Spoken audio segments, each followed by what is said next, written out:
All right, joining us now, our political analyst, Dr. Silas Lee, to talk more about the presidential race. Dr. Lee, thanks for being with us. Just right off the bat, we saw President Trump and Joe Biden with their final appeal to voters. President Trump really doing more outreach to minority male voters. Joe Biden also trying to do more outreach. Is that enough to move the needle in this race? Well, he didn't have much of a needle to move to begin with. When you look at the polls and you talk to voters, you had about 90% of the voters with their minds made up. And you have to consider the fact that over 100 million voters have already cast their votes. This tells you there is very slim pickings in terms of moving the needle. And in this particular case, it's a situation where Trump would have to take votes away from Biden and Biden from Trump.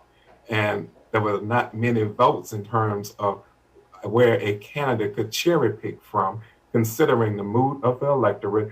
And the electorate was pretty much locked in. Over 80% of the respondents in most surveys said the candidate of choice was the person they were sticking with, and they were not likely to change their mind.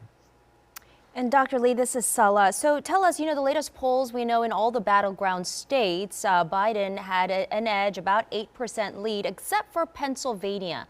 Is that the battleground state we are closely monitoring tonight? That's one of the major battleground states, along with Wisconsin and Florida. What makes Pennsylvania very unique is the sense that Trump basically cracked that blue wall in 2016. We have to see if that can be done again. But he didn't really crack it with a strong showing.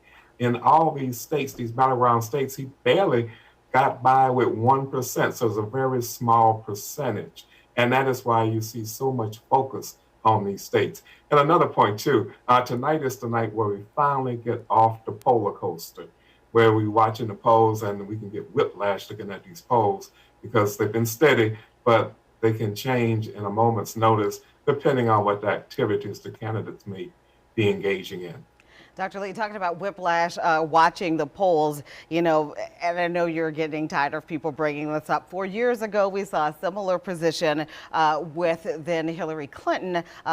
Many people had her position to win, and that didn't happen. What makes this year different? Have pollsters kind of taken into account the silent majority, if you will, or different mechanisms to get these outcomes? In reality, in 2016, the polls were correct by looking at the popular vote, majority wins. And that is how candidates are determined for political office in America. Anyone with 50% or more, they win.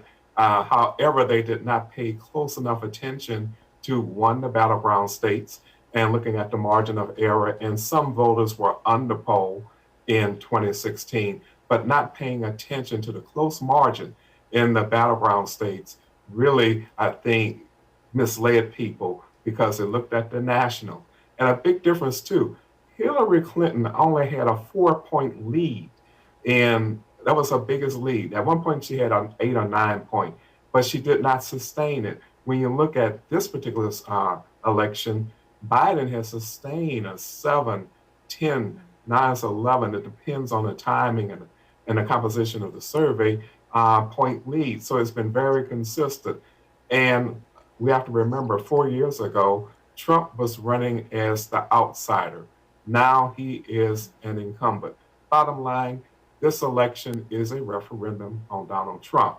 And the uninvited guest, which is actually part of the discourse right now that's on the ballot, is that of COVID. And that's certainly something that hangs around the neck of President Trump. All right, Dr. Silas Lee, always good points and good information. We certainly appreciate your analysis. We'll be talking to you throughout the evening. Thank you.